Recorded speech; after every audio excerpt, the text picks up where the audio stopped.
وسلام على عباده الذين اصطفى أما بعد. أعوذ بالله من الشيطان الرجيم. بسم الله الرحمن الرحيم.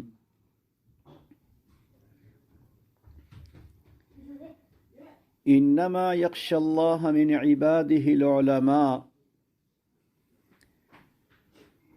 وقال في موضع آخر: وجعلنا له نورا يمشي به في الناس. وقال في موضع آخر: قد جاءكم من الله نور وكتاب مبين. صدق الله العظيم. سبحان ربك رب العزة عما يصفون وسلام على المرسلين والحمد لله رب العالمين. اللهم صل على سيدنا محمد وعلى آل سيدنا محمد وبارك وسلم. اللهم صل على سيدنا محمد وعلى آل سيدنا محمد وبارك وسلم. اللهم صل على سيدنا محمد وعلى آل سيدنا محمد وبارك وسلم. رب کریم کا بے انتہا بے شمار فضل و کرم، اس کی عنایت و محبت کہ اس نے ہمیں اور آپ کو علم اور ذکر کی نسبت پر جمع ہونے، دور دراز سے سننے کا موقع نصیب فرمایا. توفیق کا مل جانا یہ فضل الہی ہے، اور توفیق یہ انسان کی اپنی قدرت سے نہیں بلکہ توفیق کا سرا قدرت باری سے جڑا ہے. تو کسی بھی عمل خیر، کسی بھی عمل نیک کا جذبہ، اس کی توفیق کا ہونا، یہ اس بات کی علامت ہے کہ اللہ رب العزت کی طرف سے نظر عنایت اور نظر محبت ہوئی اور ہمیں اس کا موقع ملا. اللہ رب العزت نے ہمیں آپ کو علم کے چشمے سے جوڑا، تعلیم و تعلم کی جگہوں سے اللہ نے وابستہ کیا، شوق علم دے کر، جذبہ علم دے کر، تمنائے عمل دے کر، رضائے الہی اور محبت الہی کی طلب دے کر اللہ نے اس کام سے ہمیں آپ کو جوڑا ہے. اور یہ علم، یہ ایک ایسی صفت، ایک ایسی خوبی اور انسان کا ایک ایسا کمال ہے کہ جس کمال و امتیاز سے انسان دیگر مخلوق سے ممتاز ہوتا ہے. ہر چیز کی اپنی تاثیر ہوتی ہے، ہر چیز کی اپنی خصوصیت ہوتی ہے. وہ علم جو نور الہی ہے، جب وہ علم انسان کے قلب میں، انسان کے دل و دماغ میں آتا ہے، تو اس علم کی پہچان کہ انسان میں خشیت الہی پیدا ہوتی ہے، اللہ کی معرفت، اللہ کا خوف، اللہ کی خشیت اور اللہ کا ڈر پیدا ہوتا ہے. اگر خشیت ہے، خوف ہے، ڈر ہے، اس کا مطلب یہ ہے کہ نور الہی اسے حاصل ہے، اور علم کی تاثیر، علم کا فائدہ، علم کا منشا اسے حاصل ہے. اور اگر ہم اور آپ کتابوں کی دنیا میں رہیں، درسگاہوں میں رہیں، استاذوں کے پڑھانے کے وقت میں موجود رہیں، مگر ہمارے اندر خشیت نہیں، خوف نہیں، تقوی نہیں، ڈر نہیں، تو اس کا مطلب یہ ہوا کہ ہمیں جانکاری تو حاصل ہو گئی، مگر علم الہی جو نور الہی کا ذریعہ ہے وہ نور الہی ہمیں حاصل نہ ہو سکا۔ تو اندازہ لگائیں کہ ایک انسان صبح سے شام تک اور 6 مہینے 8 مہینے تک، یوں کہیے چند سالوں تک اگر مدرسے کی زندگی میں رہا، یا ایک طالبہ، ایک بچی مدرسے میں آئی اور پڑھتی رہی، اسے نور علم اگر حاصل نہ ہو سکا تو اس کا مطلب یہ ہے کہ اس کی زندگی خسارے میں پڑ گئی، حسرت و افسوس میں پڑ گئی۔ پھر ایسے ہی علم انسان کے خلاف حجت بنے گا، ایسے ہی علم انسان کے لیے وبال بنے گا، ایسے ہی علم انسان کی تباہی، بربادی، ذلت و رسوائی، دخول جہنم کا ذریعہ بنے گا۔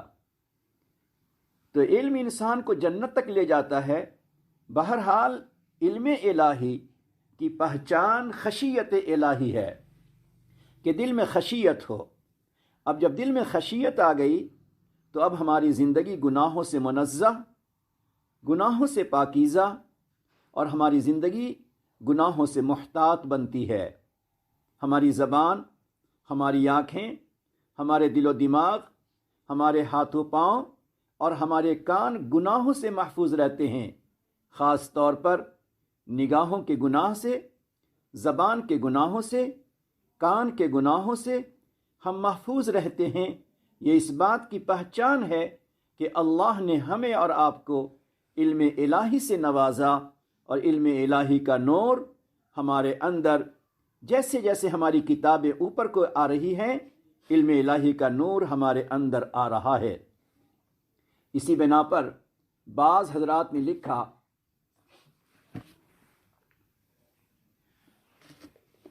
کہ علم کی 2 قسمیں ہیں، ایک کو علم نافع کہتے ہیں اور ایک کو علم غیر نافع کہتے ہیں۔ علم نافع کی پہچان،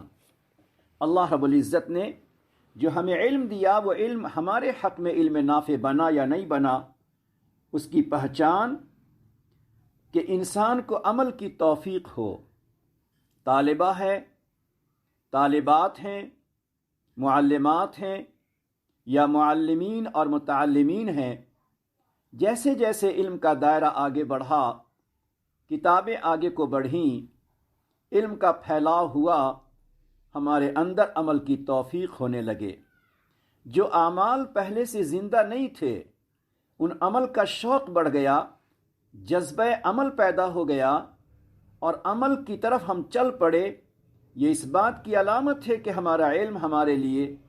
عمل نافع ہے، علم نافع ہے۔ تو علم نافع کی پہلی پہچان عمل کی توفیق کا ہونا،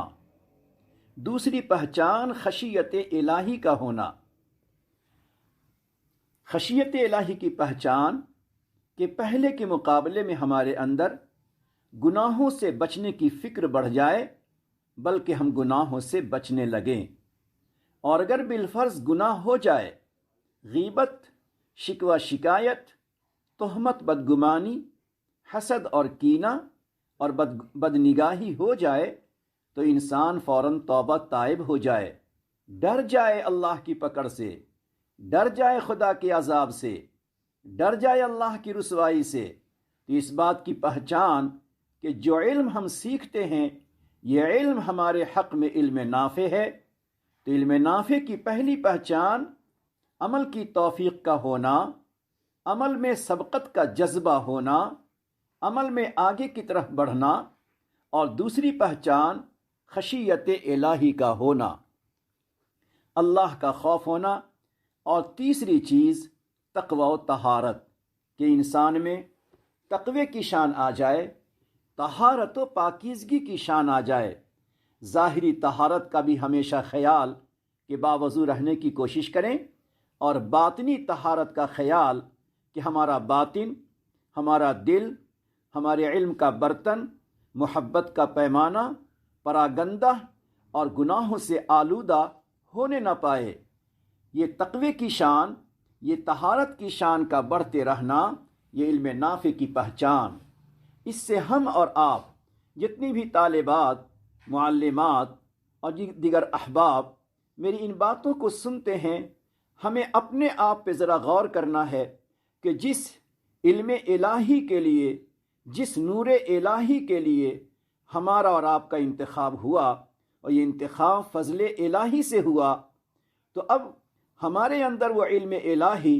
اور نور الہی آیا یا نہیں آیا، اس کی پہچان خود ہم اپنی زندگی میں دیکھ سکتے ہیں کہ میرے اندر عمل کی توفیق ہے یا نہیں۔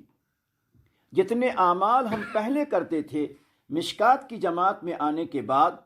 حدیث کی جماعت میں آنے کے بعد، تفسیر قرآن کی جماعت میں آنے کے بعد، فقہ و مسائل کی کتابوں میں آنے کے بعد، اگر ہمارے اندر عمل کی تبدیلی آ رہی ہے، پھر عمل کی تبدیلی ایک ہے عمل کا بڑھنا،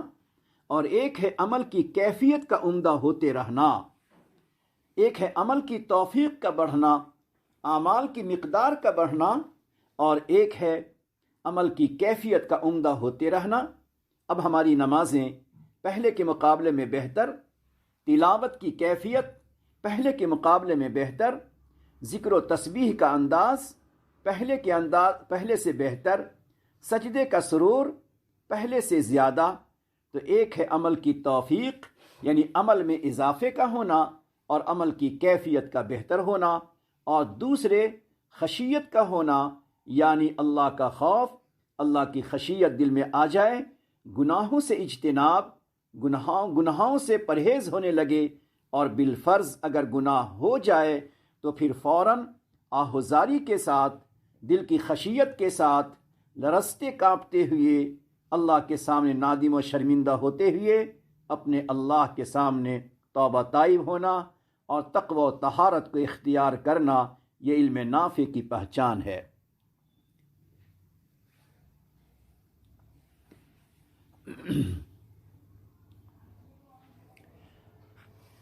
حسن بصری رحمۃ اللہ علیہ نے فرمایا کہ ہم اور آپ جو علم حاصل کرتے ہیں وہ علم دو طرح کا ہے۔ علم نافع کی تشریح سننے کے بعد اب اپنے آپ کا ہمیں جائزہ لینا ہے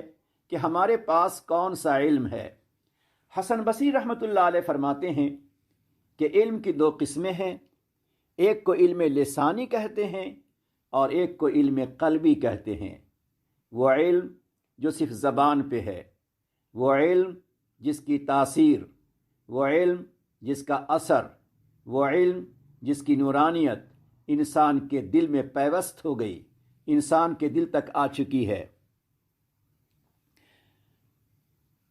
حسن بصری رحمۃ اللہ علیہ نے بہت عجیب جملہ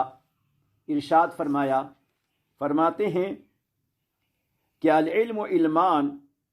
فعلم فی القلب فذلک العلم النافع۔ ایک علم وہ ہے جو علم قلبی کہلاتا ہے، اور یہی علم قلبی انسان کے لیے نفع بخش ہے۔ اور دوسرا علم، علم علی اللسان، وہ علم جو صرف زبان پہ ہو، یعنی اس علم کا کوئی اثر ہماری زندگی میں نہیں، نہ ہمارے اندر عمل ہے، نہ عمل کا جذبہ ہے، نہ عمل کی طرف سبقت ہے، نہ ہی خوف و خشیت ہے، نہ ہی تقوی و طہارت ہے، کوئی چیز ہمارے اندر نہیں۔ اب جو علم ہم آپ پڑھتے ہیں، اگر اس علم کا یہ اثر ہمارے اندر نہیں ہے تو پھر خیال کر لیجئے، فرماتے ہیں فَذَلِكَ حُجَّةُ اللَّهِ عَلَى ابن آدم،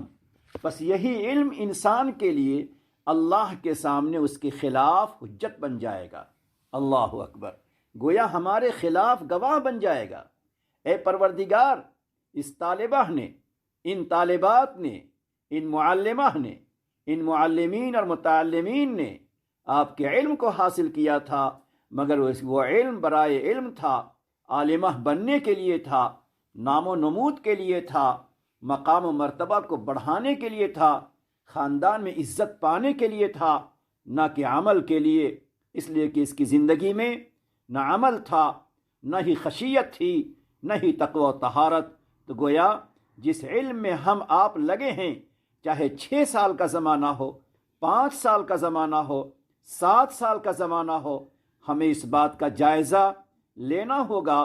کہ اگر یہ علم قلبی نہ بنا تو یہی 7 سالہ زندگی، یہی 5 سالہ تعلیمی زندگی کہیں ایسا نہ ہو کہ ہمارے خلاف حجت بن جائے۔ اللہ اللہ، بڑے ڈرنے کی بات ہے، بہت ہی سوچنے کی بات ہے، مقام غور ہے کہ جس علم کی بنیاد پر اللہ رب العزت نے اونچے مقام رکھے ہیں، جس علم کی بنیاد پر اللہ نے اونچا درجہ رکھا ہے، عبداللہ بن مسعود رضی اللہ تعالیٰ عنہ نے فرمایا کہ قرآن کریم کی ایک آیت میں اللہ نے علماء کے لیے جس خصوصی امتیاز کا اور خصوصی مرتبے کا تذکرہ کیا ہے اہل علم کے لیے، کسی اور کے لیے اس مرتبے کا تذکرہ نہیں کیا ہے۔ جس اللہ نے علم کی فضیلت، علم کا مقام، علم کا درجہ، علم پر ملنے والے اجر و ثواب، دنیا کی عزتیں، آخرت کی بلندی، آخرت کی سرخروئی اللہ نے جس علم پہ رکھا ہے، کہیں ایسا نہ ہو، کہیں ایسا نہ ہو کہ وہی علم ہمارے خلاف حجت بن جائے، وہی علم ہمارے لیے جہنم میں جانے کا ذریعہ بن جائے، وہی علم ہمارے لیے آخرت میں رسوائی کا، ذلت کا، محشر میں رسوائی کا ذریعہ بن جائے۔ لہٰذا ہمیں اپنے آپ میں یہ جائزہ لینا ہوگا، اپنے آپ میں دیکھنا ہوگا کہ جس علم کے لیے اللہ نے انتخاب کیا ہے، ہمارے اندر وہ علم نافع ہے یا علم نافع نہیں ہے۔ اس بات کو اگر آپ تنہائیوں میں سوچیں، کتابوں کی ورق گردانی، کتابوں کے مطالعہ سے پہلے یا کتابوں کے مطالعے کے بعد، حدیث پاک کے مطالعے کے بعد یا درس حدیث کے بعد، حدیثوں کے پڑھانے کے بعد ایک لمحے کے لیے ہم اپنے آپ میں سوچیں کہ آج جو حدیث ہم نے پڑھائی ہے، جس حدیث کا تعلق گناہوں سے بچنے پر ہے، یا جس حدیث کا تعلق عمل سے ہے، یا جس حدیث کا تعلق اخلاص سے ہے، میرے اندر اس حدیث کا کتنا حصہ پایا جاتا ہے یا کیا پایا نہیں جاتا۔ یہ اگر ہم جائزہ لیتے رہیں گے تو انشاءاللہ اپنی عملی زندگی بہتر ہوگی، اخلاص للہیت میں اضافہ ہوگا، خوف و خشیت میں اضافہ ہوگا۔ اب یہ ہمارے اندر احساس کیسے پیدا ہو، ہمارا دل بیدار کیسے ہو، ہمارے ذہن و دماغ میں بیداری کیسے آئے، ہم غفلتوں میں، لاپرواہی میں، ہم ٹال مٹول میں، ہم بے فکری میں مبتلا نہ رہے، اس کا راستہ کیا ہے؟ اس کا راستہ کیا ہے؟ ہمارے بعض بزرگوں نے اس کا راستہ ہمیں بتایا کہ اگر ہم مجلسوں میں شریک ہوں، ہم اگر مجلسوں میں شریک ہوں،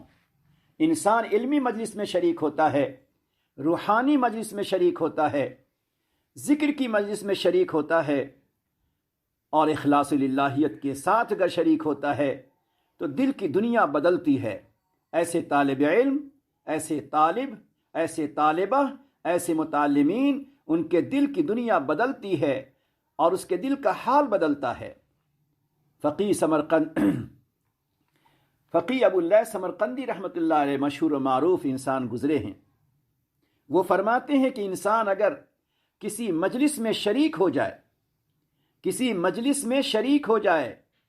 اور بالفرض اس مجلس میں اسے کوئی علمی فائدہ حاصل نہ ہو، کوئی علمی فائدہ اسے حاصل نہ ہو، پھر بھی 7 طرح کے فائدے اسے حاصل ہوتے ہیں۔ ذرا غور سے سنیں، جہاں جہاں معلمات اور طالبات اور جہاں جہاں اہل علم اور طلبہ کرام شریک ہیں، ذرا ان باتوں کو سوچیں کہ اگر دل میں تھوڑی طلب ہے اور کسی مجلس میں ہم شریک ہو گئے، کسی مجلس میں ہم شریک ہو گئے، اس مجلس میں اگر ہمیں کوئی علمی فائدہ نہ ہو سکا، پھر بھی کہتے ہیں ایسی مجلس میں جانے والا، ایسی مجلس میں بیٹھنے والے، ایسی مجلس میں شریک ہونے والی خواتین یہ 7 طرح کے فائدوں سے محظوظ ہوتے ہیں، 7 طرح کے فائدے ان کو حاصل ہوتے ہیں۔ فقی ابو اللہ سمرقندی فرماتے ہیں جس مجلس میں علم کی باتیں ہوں، ہدایت کی باتیں ہوں، دل کے بدلنے کی باتیں ہوں، فکر آخرت کی باتیں ہوں، بیدار مغزی کی باتیں ہوں، اس میں شریک ہونے والا، اس کو سب سے پہلا فائدہ یہ ہوگا کہ وہ اس حدیث کا مصداق بن جائے گا، وہ طالب یا طالبہ، وہ طالبہ یا طالب علم اس حدیث کے مصداق بنیں گے جن حدیثوں میں علم کے حاصل کرنے والے کے لیے اجر و ثواب کا وعدہ کیا گیا ہے۔ دل میں صرف طلب آ جائے اور مجلس میں شریک ہو جائے، مجلس میں شریک ہونے والے کو وہ سارے اجر و ثواب ملیں گے، ان سارے اجر و ثواب کا وہ مستحق بنے گا جس کا وعدہ انسان سے کیا گیا ہے۔ نمبر 2،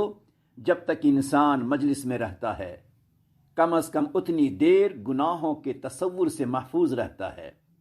گناہوں کے خیال سے انسان محفوظ رہتا ہے۔ نمبر 3، انسان جب طلب کے ساتھ نکلا، اپنے روم سے نکلا، اپنے کمروں سے نکلا، اپنے گھروں سے نکلا، اپنی جگہوں سے نکلا اور ایسی جگہ پہنچا جہاں مجلس علم ہے، جہاں آخرت اور ہدایت اور دل کی بیداری کی باتیں ہیں، وہاں نکلا تو اب راستہ چلنے کی جو فضیلتیں ہیں وہ راستہ چلنے کی فضیلت بھی حاصل ہو جاتی ہے۔ نمبر 4، جب مجلس میں انسان شریک ہوا تو مجلس میں جب رحمت نازل ہوتی ہے تو نزول رحمت کا نزول ہوتا ہے اور وہ انسان رحمت میں شامل ہو جاتا ہے۔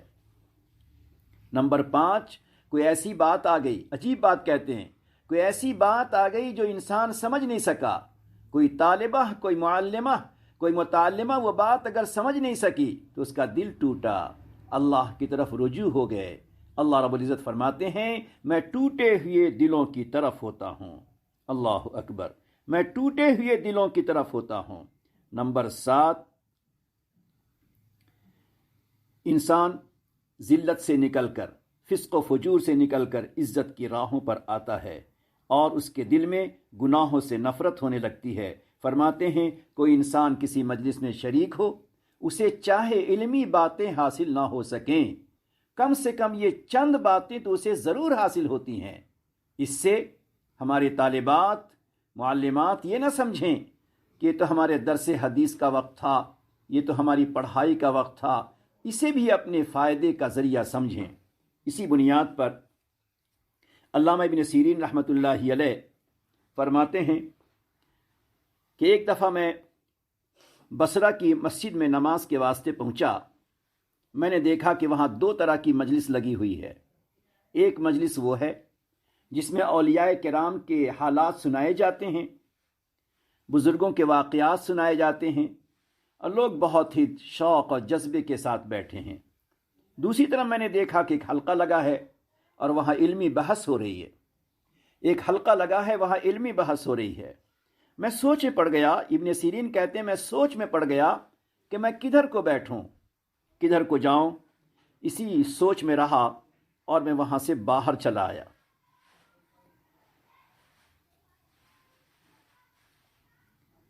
کسی مجلس میں شریک نہ ہو سکا۔ رات میں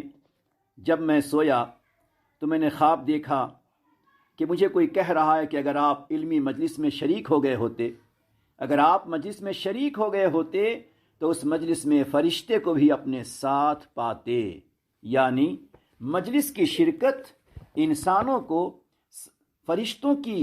صحبت، فرشتوں کی معیت اور فرشتوں کے ساتھ اترنے والی رحمت کا مستحق بنا دیتی ہے۔ خلاصہ آج کی گفتگو کا یہ کہ علم ایک نور الہی ہے، یہ علم ہمارے حق میں نور الہی بن جائے، علم الہی کی پہچان ہمارے اندر آ جائے، یہ علم ہمارے حق میں وبال جان نہ بنے، یہ علم ہمارے حق میں ہلاکت کا ذریعہ نہ بنے۔ اس کے لیے ضروری ہے کہ ہم اپنے دلوں کو بیدار کریں، اور دلوں کی بیداری انسان کی اچھی مجلسوں سے، اچھی صحبتوں سے، مجلس ذکر سے ہوا کرتی ہے۔ اس لیے آج تمام کے تمام طالبات، معلمات بڑے شوق، بڑے جذبے، بہت ہی تمنا، دل کی ضرورت سمجھ کر اب ذرا ہمیں اپنے اللہ کا ذکر کرنا ہے۔ ذکر صرف اور صرف اللہ کی رضا کے لیے، اپنے دل کی بیداری کے لیے، اپنے دل کی روشنی کے لیے، دل کی قساوت، دل کی سختی اور غفلت کو دور کرنے کے لیے ہمیں ذکر کرنا ہے۔ نہیں معلوم ہم میں کون ایسی خاتون اور بہن ہو جس کے دل میں بے پناہ طلب ہو، جس کے دل میں بے پناہ شوق ہو کہ وہ طلب اور شوق کی بنا پر، اس کے طلب شوق کی بنا پر اللہ رب العزت ہم کو بھی نواز دے اور ہمارے دل کی دنیا بدل جائے۔ لہٰذا اس مجلس کو ذرا دل کی دنیا بدلنے کا ذریعہ سمجھیے، فکر آخرت کے آنے کا ذریعہ سمجھیے، نور الہی کے بڑھنے کا ذریعہ سمجھیے، گناہوں سے بچنے کا ذریعہ سمجھیے، اور بڑے شوق، بڑے جذبے کے ساتھ ہم ذرا ذکر کی مجلس میں شریک ہوں۔ بس آخری بات سن لیجئے کہ انسان ہمارے اور آپ کے جسم میں روح ہے۔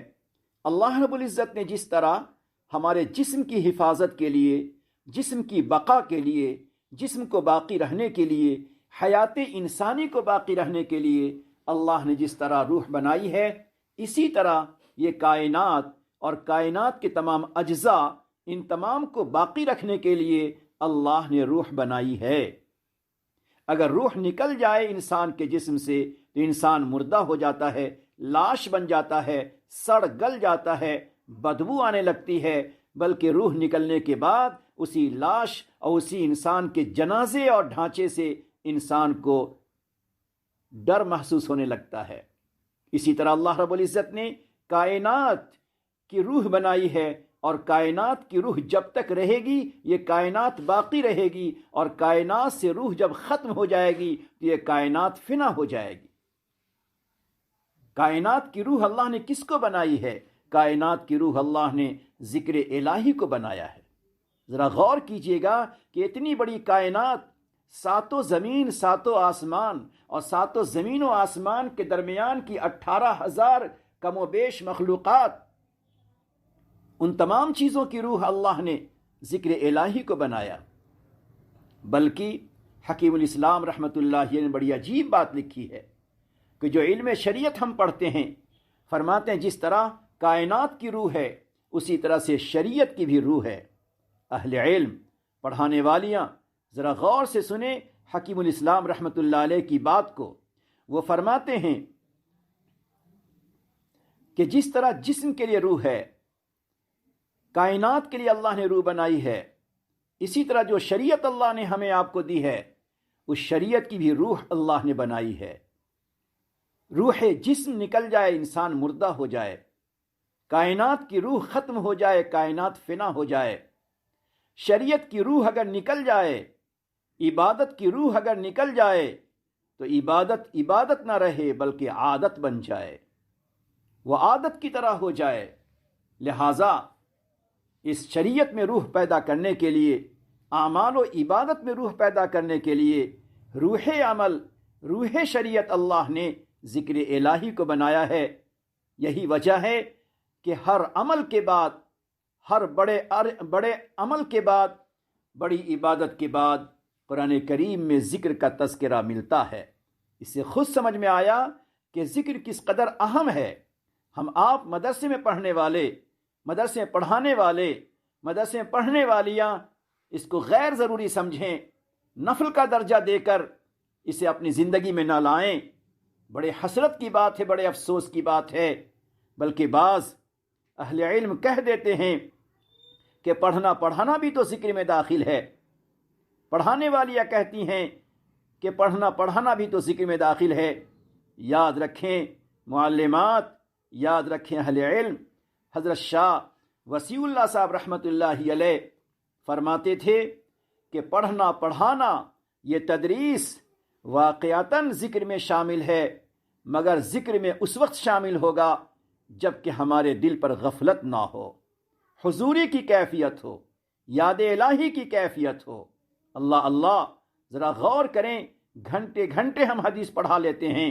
تفسیر پڑھا لیتے ہیں، مسائل پڑھا لیتے ہیں، تقوی و طہارت کی باتیں پڑھا لیتے ہیں، مگر خیال و دھیان اللہ کی طرف نہیں جاتا۔ اور جیسے ہی ہمارے گھنٹے پورے ہوئے، گھنٹے پورے ہونے کے بعد ہماری زبان پر ذکر الہی تو کیا، نام خدا تو کیا، درود پاک تو کیا، صلاۃ و سلام تو کیا، بسا اوقات ہماری زبان پر دل آزاری کی باتیں، غیبت کی باتیں، شکوہ فریاد کی باتیں شروع ہو جاتی ہیں۔ اگر یہ اللہ کی یاد، اللہ کا دھیان، حضوری کی کیفیت، مقام احسان اگر ہوتا تو پڑھنے کے بعد ہماری زبان پہ سبحان اللہ ہوتا، الحمدللہ ہوتا، لیکن اس کے بجائے زبان پہ کچھ اور ہوتا ہے۔ ذرا غور سے سنیے، انصاف کے ساتھ سنیے، کیا ہمارا درس ذکر میں شامل ہے یا نہیں؟ شاہ وسیع اللہ صاحب رحمۃ اللہ علیہ کے قول کو پیش نظر رکھیے اور جائزہ لگا لیجئے۔ ہم پڑھاتے ضرور ہیں، مگر وہ پڑھانا جو ذکر الہی کی طرح ہو جائے، یاد الہی کی طرح ہو جائے، غفلت نہ رہے، کیا یہ کیفیت ہمارے اندر ہے یا نہیں؟ اسی کیفیت کو پیدا کرنے کے لیے، دل کی بیداری کو لانے کے لیے، دل میں حضوری لانے کے لیے، پڑھتے پڑھاتے اللہ کا خوف آ جائے، رونگٹے کھڑے ہو جائیں، اللہ اللہ، یہ کیفیت پیدا کرنے کے لیے کہا جاتا ہے کہ صالحین کی صحبت اختیار کریں، ایسی مجالس کو بنظر استحسان، ایسے مجالس کو اچھی نظر سے دیکھتے ہوئے ایسی مجلسوں میں شرکت کی جائے، شوق کے ساتھ، رغبت کے ساتھ، اور بڑی طلب کے ساتھ، بڑی تڑپ کے ساتھ، اور اس کے بعد اگر ذکر کرایا جائے تو بڑے والہانہ انداز میں، محبت بھرے انداز میں، شوق کے انداز میں اللہ کا ذکر ہمیں کرنا چاہیے۔ یہی شوق کے ساتھ تھوڑی دیر کا ذکر کرنا، والہانہ انداز میں پیارے اللہ کو یاد کرنا، اور خوف و خشیت کے ساتھ اپنے اللہ کو یاد کرنا دل کو بیدار کرتا ہے، دلوں میں روحانیت کو لاتا ہے، دلوں میں نورانیت کو لاتا ہے۔ اس لیے باذوق اور صحبت یافتہ مجلسوں میں شرکت کرنے والے اہل علم نے گزارش کی ہے کہ ہماری طالبات، معلمات اور کچھ اہل علم کو کچھ نہ کچھ سنایا جائے، ان کو تھوڑی دیر ذکر کرا دیا جائے، تاکہ ذکر کا شوق، ذکر کا چسکا لگے، اور ذکر کی نورانیت جب دل میں محسوس ہو جائے تو تھوڑی دیر صبح و شام اپنے گھروں پر یا مدرسوں کے خالی پیریڈ میں تسبیح لے کر مصلی پر بیٹھ کر اپنے اللہ کو یاد بھی کریں یا مطالعہ کریں، تو اس وقت بھی اللہ کی یادوں کے ساتھ، اللہ کی حضوری کے ساتھ یاد کریں، تاکہ مدرسے کے علمی ماحول میں، روحانی ماحول میں، نورانی ماحول میں اضافہ ہو، اور یہ ہماری طالبات اور یہ ہماری معلمات پچھلے زمانے کی معلمات کی طرح ہو جائیں۔ بس آخری ایک بات اور سن لیجئے، ابن سیرین رحمۃ اللہ علیہ کی بہن تھی جو قرآن کریم پڑھایا کرتی تھیں، بہت بہترین قاریہ تھیں،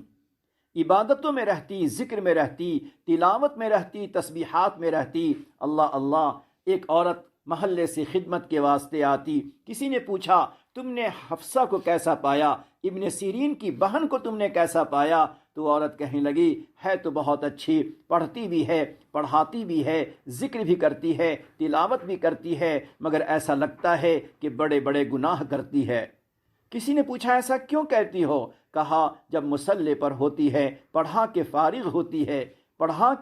ہوتی ہے، مصلی پہ جاتی ہے، سجدے میں جاتی ہے، اتنا روتی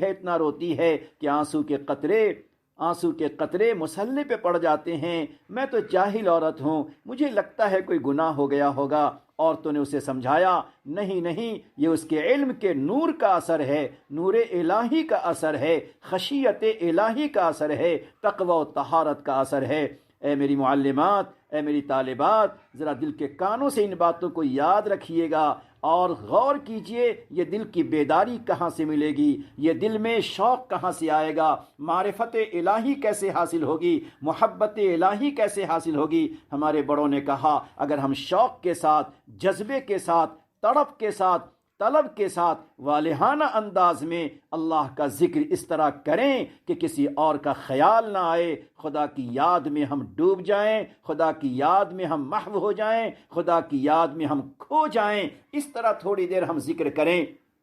ماں بہنیں، میری طالبات، ذرا غور تو کرو، ایک وہ اللہ کی بندی جسے مدرسے میں آنے کا موقع نہ ملا، ایک وہ اللہ کی بندی جسے حدیث پڑھانے کا موقع نہ ملا، ایک وہ اللہ کی بندی جسے جلالین اور تفسیر پڑھانے کا موقع نہیں ملا، وہ اپنے گھر میں سن لیا فضیلت کو، ہاتھ میں تسبیح کے دانے لیے اور تسبیح پڑھتی رہی۔ اور ہم تمام چیزوں کے پڑھنے کے باوجود بھی یا تو ہم تسبیح نہ پڑھیں، اور اگر پڑھیں بھی تو سوکھی زبان سے، پڑھیں بھی تو بے توجہی سے، پڑھیں بھی تو بے رغبتی سے، پڑھیں بھی تو ٹال مٹول کے ساتھ، ایک خانہ پوری کے واسطے۔ ہمارے مقابلے میں وہ عورت جس نے تعلیم حاصل نہیں کیا اور سیدھے انداز میں تسبیح پڑھ لیتی ہے، وہ 1000 درجہ بہتر ہے، وہ 1000 درجہ بہتر ہے، کیونکہ اس کو علم پڑھنے پڑھانے کا موقع نہیں ملا، اور ہمیں اللہ نے پڑھنے پڑھانے کا موقع دیا، اور پھر بھی ہماری تسبیح، اور پھر بھی ہمارا ذکر، اور پھر بھی ہمارے صلاۃ و سلام، اور پھر بھی توبہ استغفار